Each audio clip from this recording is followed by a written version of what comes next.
Assalamualaikum warahmatullahi wabarakatuh. Perkenalkan, saya Novia Dian Anggreni Nastiti, nomor NPM 1801309 dan kenalkan rekan saya. Saya Rohimatul Aulia Arifa, NPM 1801305. Kami dari kelompok 8, mata kuliah Sistem Pengendalian Manajemen. Di sini, kami akan mempresentasikan materi pengendalian manajemen proyek yang dibimbing oleh dosen pengampu kami, Bu Karlin SEMAK. Berikut materinya. Pengertian manajemen proyek. Sebuah proyek adalah sekumpulan kegiatan yang dimaksud untuk mencapai hasil akhir tertentu yang memiliki arti yang cukup penting bagi kepentingan pihak manajemen. Sebuah proyek dimulai ketika manajemen telah menyetujui sifat umum dari apa yang harus dikerjakan dan telah menyetujui taksiran jumlah sumber data yang akan dipergunakan dalam mengerjakan pekerjaan tersebut, atau dalam beberapa kasus jumlah yang akan dipergunakan pada fase pertama yang dikerjakan tersebut. Karakteristik pengendalian manajemen proyek untuk kegiatan rutin. Pertama, ada sasaran tunggal, yaitu manajer proyek mempunyai tugas dalam mengawasi pekerjaan sehari-hari dan pusat tanggung jawab pada organisasi yang dilakukan kegiatan rutin untuk mengawasi pekerjaan hari ini, dan juga membuat keputusan yang mempengaruhi operasi di masa datang. Kemudian, struktur organisasi. Organisasi proyek bertumpang tindih dengan organisasi operasional, dan sistem pengendalian manajemennya bertumpang tindih dengan sistem pengendalian manajemen organisasi tersebut. Kemudian, fokus pada proyek. Difokuskan pada proyek di mana tujuannya untuk menghasilkan produk yang memuaskan dalam jangka waktu yang telah ditentukan dan pada tingkat biaya yang optimum. Kemudian, perlunya trade-off. Proyek biasanya melibatkan trade-off di antara ruang lingkup atau scope, jadwal atau schedule, dan biaya atau cost. Biaya dapat dikurangi dengan mengurangi ruang lingkup proyek. Jadwal dapat dipersingkat dengan menimbulkan biaya lembur. Kemudian, ada standar yang kurang andal. Standar untuk aktivitas proyek yang repetitif dapat dikembangkan dari pengalaman masa lalu atau dari analisis teknik atas waktu dan biaya yang optimum. Aktivitas ditentukan dengan proyek lain. Pengalaman dari proyek ini dapat digunakan menjadi dasar untuk memperkirakan waktu dan biaya.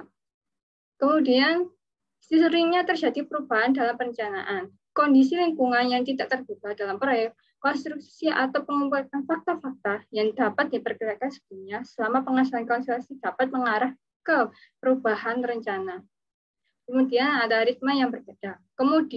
Kebanyakan proyek dimulai dari kecil, meningkat mencapai aktivitas puncaknya, kemudian menurun dengan semakin dekatnya penyelesaian hingga akhirnya yang harus dilakukan hanya pembesarannya. Lalu ada pengaruh lingkungan yang lebih besar. Jika proyek mengalami masa yang tidak terduga, bahkan bagi proyek yang sederhana, proyek-proyek konsultasi berlangsung di tempat klien, dan konsultasi harus mampu membiasakan perbedaan organisasi dan geografis yang ada. Struktur organisasi proyek. Organisasi proyek merupakan organisasi sementara. Sebuah tim dibentuk untuk melaksanakan proyek dan tim ini dibubarkan setelah tugasnya selesai. Terdiri dari organisasi matriks. Jika anggota suatu tim proyek ditarik dari organisasi yang mensponsori, mereka akan mempunyai dua atasan, yaitu manajer proyek dan manajer departemen fungsional, tempat mereka bertugas secara permanen. Kedua, evolusi struktur organisasi. Pada tahap perencanaan sebuah proyek konstruksi, arsitek, insinyur, penjadwal, dan analisis biaya akan mendominasi. Pada tahap pelaksanaan proyek, peran utama adalah para manajer produksi. Pada tahap akhir, pelaksanaan dan tugas-tugas utama berkurang. Hubungan kontraktual terdiri dari kontrak harga tetap dan kontrak penggantian biaya. Kontrak harga tetap ialah jika sponsor memutuskan untuk mengubah ruang lingkup proyek atau jika kontraktor menjumpai keadaan yang tidak tercantum dalam kontrak. Perubahan pesanan yang diterbitkan. Semua pihak harus setuju pada ruang lingkup jadwal dan dampak biaya dari setiap perubahan pesanan. Jika perubahan pesanan melibatkan kenaikan biaya ini akan ditanggung oleh sponsor. Kemudian, kontrak penggantian biaya. Dalam kontrak penggantian biaya, sponsor cukup memiliki tanggung jawab untuk mengendalikan biaya dan oleh karenanya memerlukan sistem pengendalian manajemen dan personil pengendalian terkait sistem dan personil yang digunakan oleh kontraktor dengan kontrak harga tetap. Hubungan kontraktual juga ada perbandingan dalam jenis-jenis kontrak dan variasi. Perbandingan dalam jenis-jenis kontrak yaitu bagi proyek yang menghadapi keadaan sangat tidak menentu, penyisian cadangan tidak terduga akan besar. Sponsor pada akhirnya dapat membayar lebih banyak pada kontrak harga tetap daripada jika dibandingkan dengan kontrak penggantian biaya di mana tidak terdapat penyisian cadangan yang tak terduga. Kemudian variasi. Variasi yaitu jenis kontrak yang berbeda dapat digunakan untuk aktivitas berbeda di dalam proyek. Sebagai contoh, biaya langsung dapat diganti menurut kontrak penggantian biaya karena tingkat ketidakpastian yang tinggi, sedangkan biaya overhead kontraktor dapat ditutupi oleh kontrak harga tetap, baik sebagai jumlah total proyek atau untuk setiap bulan. Struktur informasi terdiri dari paket kerja. Paket kerja adalah pertambahan pekerjaan yang dapat diukur, biasanya dengan jangka waktu yang singkat, atau sebulan atau lebih. Pekerjaan tersebut harus memiliki jumlah titik yang tunggal, dapat diidentifikasi yang disebut tolak ukur kemajuan atau milestone. Setiap paket pekerjaan harus merupakan tanggung jawab dari seorang manajer. Kemudian, terdiri dari perkiraan biaya yang tidak langsung. Jadi, sebagai tambahan dari paket pekerjaan, bagi pekerjaan proyek langsung, dibuat perkiraan biaya untuk aktivitas administrasi dan aktivitas pendukung. Estimasi biaya ini biasa ditetapkan dalam 1 unit waktu, seperti dalam sebulan, persis seperti penyajian biaya overhead untuk pusat tanggung jawab aktivitas rutin. Perencanaan proyek. 1. Sifat perencanaan proyek. Rencana akhir terdiri dari 3 bagian waktu, yaitu lingkup, jadwal, dan biaya. Lingkup atau disebut juga skop menyebutkan spesifikasi setiap paket pekerjaan dan nama dari orang atau unit organisasi yang bertanggung jawab. Bagian jadwal atau schedule menyatakan estimasi waktu yang diperlukan untuk menyelesaikan setiap waktu pekerjaan dan hubungan antara paket pekerjaan, yaitu paket pekerjaan di mana harus diselesaikan sebelum paket pekerjaan lain dimulai. Biaya atau cost yang dinyatakan di dalam anggaran proyek biasanya disebut anggaran pengendalian. Kemudian akan dibacakan oleh rekan saya, Rohimatul Aulia. 2. Analisis jaringan.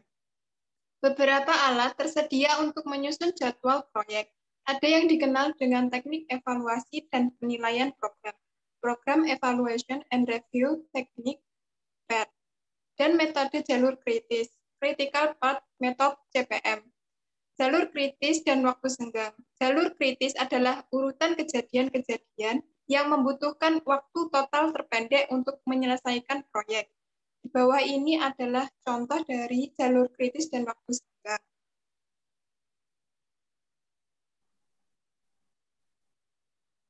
Next.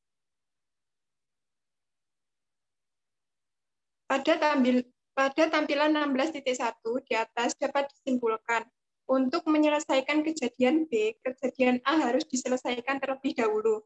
Ini memerlukan waktu 2 minggu. A sampai B membutuhkan tambahan 5 minggu. Kemudian B sampai C memerlukan tambahan 3 minggu untuk menyelesaikan proyek tersebut. Ini merupakan jalur kritis dan namanya 10 minggu. Untuk menyelesaikan kejadian B, kegiatan X sampai B juga harus dilaksanakan dengan perkiraan waktu 4 minggu. Tetapi kegiatan B sampai C tidak dapat dimulai sebelum kegiatan A sampai B maupun X sampai B selesai. Karena X sampai A dan A sampai B memerlukan waktu total 7 minggu, dan X sampai B yang hanya memerlukan waktu 4 minggu. Dapat dilaksanakan kapan saja selama waktu 7 minggu ini. Kegiatan X sampai B dikatakan mempunyai waktu senggang selama 3 minggu. Probabilitas PRT. 3 perkiraan dilakukan untuk setiap aktivitas waktu yang sangat mungkin terjadi. Waktu optimis dan waktu pesimis. Waktu optimis dan waktu pesimis seharusnya mewakili probabilitas dari kira-kira 0,01 sampai 0,99 pada distribusi probabilitas normal. Meskipun probabilitas PER masih menjadi rujukan di dalam literatur dan dalam deskripsi formal dari teknik PER. Bagian probabilitas itu sendiri dalam praktiknya tidak digunakan secara luas. Next.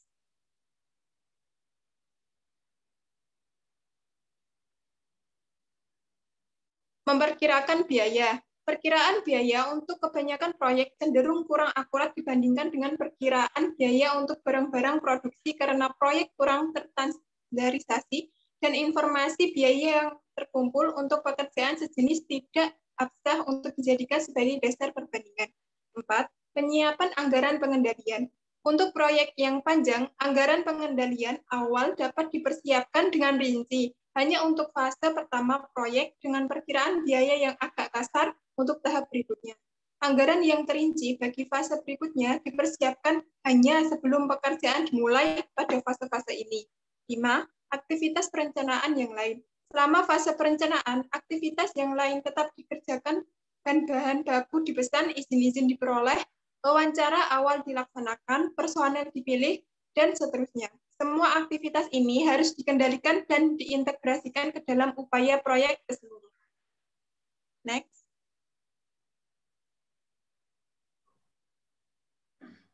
Pelaksanaan proyek. Pada akhir proses perencanaan proyek, bagi kebanyakan proyek akan terdapat spesifikasi paket pekerjaan, jadwal, dan anggaran. Begitu pula manajer yang bertanggung jawab atas setiap paket pekerjaan yang teridentifikasi. Jika sumber daya akan digunakan di dalam paket pekerjaan yang rinci, diekspresikan di dalam istilah non-moneter.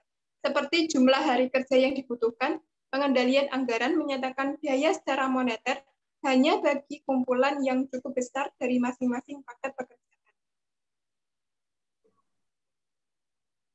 1. Sifat laporan. Para manajer memerlukan 3 laporan yang berbeda satu sama lain. 1. Laporan kendala trouble report. Melakukan baik masalah yang sudah terjadi, seperti keterlambatan yang disebabkan oleh sejumlah sebab-sebab yang memungkinkan, dan masalah di kemudian hari yang sudah diantisipasi. 2. Laporan kemajuan, progress report. Membandingkan jadwal aktual dan biaya dengan jadwal yang direncanakan dan biaya-biaya bagi pekerjaan yang telah selesai, dan mereka memuat perbandingan yang sama untuk aktivitas overhead yang tidak langsung terkait dengan pekerjaan. 3. Laporan keuangan, financial report. Laporan yang akurat dari biaya proyek yang harus disiapkan sebagai basis untuk pembayaran tiap termin, kemajuan pekerjaan jika itu merupakan kontrak penggantian biaya, dan mereka biasanya diperlukan sebagai dasar pencatatan ayat-ayat akuntansi keuangan untuk kontrak dekat tahap. Kuantitas laporan.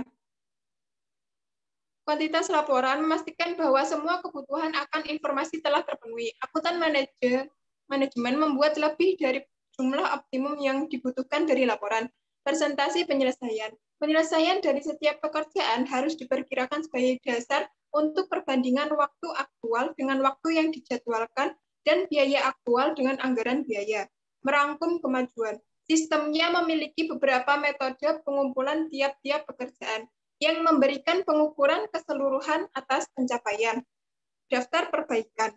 Mendekati akhir proyek konstruksi, sponsor menyiapkan daftar butir-butir pekerjaan yang masih harus diselesaikan, termasuk kelemahan yang perlu diperbaiki. Daftar perbaikan ini dinegosiasikan dengan manajer proyek.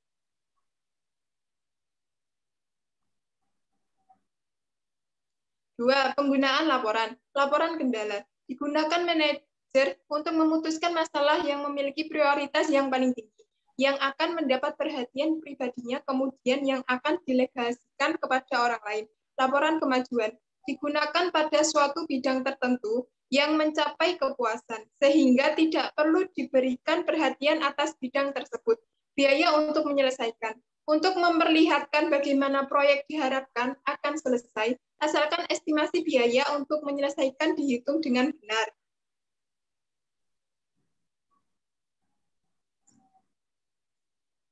3. Sumber informasi informal. Laporan yang mendokumentasikan informasi yang telah diketahui oleh manajer secara informal dan dokumen ini adalah penting jika timbul pertanyaan-pertanyaan tentang proyek di kemudian hari, terutama jika terdapat kontroversi dengan hasil. 4. Revisi. Jika sebuah proyek ternyata kompleks atau memakan waktu panjang, terdapat kemungkinan besar rencana yang buat tidak terpenuhi satu atau lebih ditemukan kemungkinan kejadian tak terduga, maka akan mengarah kepada revisi atas rencana. 5. Audit atas proyek. Di banyak proyek, audit atas mutu harus dilaksanakan pada saat pekerjaan sedang dikerjakan. Jika pekerjaan tertunda, pekerjaan yang salah pada tiap paket pekerjaan dapat disembunyikan. Digunakan untuk mengaudit atas pekerjaan yang sedang dikerjakan, salah satunya yaitu audit atas biaya proyek. 6. Evaluasi proyek. Evaluasi proyek mempunyai dua aspek terpisah. Pertama, evaluasi kinerja dalam melaksanakan proyek. Evaluasi kinerja bertujuan untuk membantu pengambilan keputusan yang berhubungan dengan manajer proyek, termasuk imbalan, promosi, kritik membangun, atau penugasan kembali. 2. Evaluasi dari hasil yang diperoleh dari proyek. Hasil dari evaluasi harus mempunyai kesempatan yang baik untuk mengarah kepada dilakukannya suatu tindakan.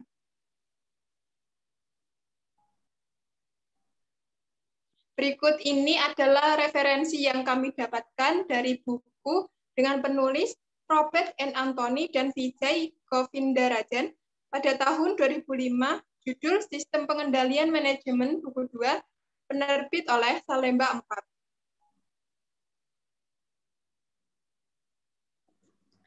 Sekian presentasi dari kelompok kami. Kami mengucapkan banyak-banyak terima kasih dan mohon maaf jika ada kesalahan perkataan yang sudah kami sampaikan pada materi berikut. Kami ucapkan wassalamualaikum warahmatullahi wabarakatuh. Wassalamualaikum warahmatullahi wabarakatuh.